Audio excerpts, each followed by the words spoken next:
Salut, c'est Azarka pour Nightline. Je suis un jeune auteur, compositeur, interprète. Je fais de la musique aujourd'hui, j'avais pas du tout cette vocation de base. Je voulais devenir footballeur professionnel et j'ai vécu un cauchemar à l'école. Et c'est ce qui a fait que je suis dans la musique aujourd'hui pour raconter mon histoire.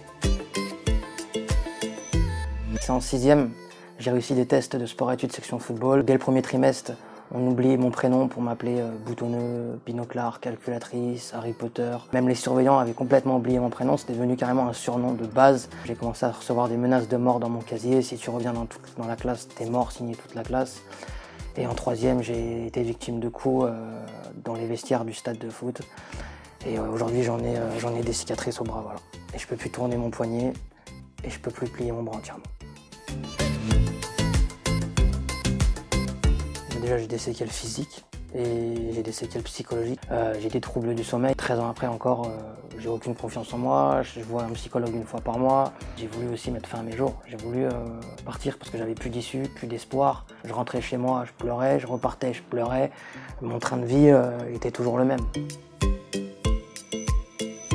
C'est des mots, c'est des coups, qui soient moraux ou physiques, qui ne sont plus une plaisanterie aux yeux de la personne qui le reçoit. Je pense qu'il faut parler au moment où il faut parler. Faut pas attendre. Moi, j'ai trop attendu.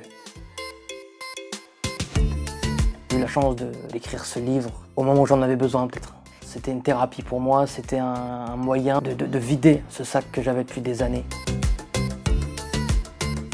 J'aurais bien voulu avoir Nightline, j'aurais bien voulu avoir une épaule sur laquelle me reposer.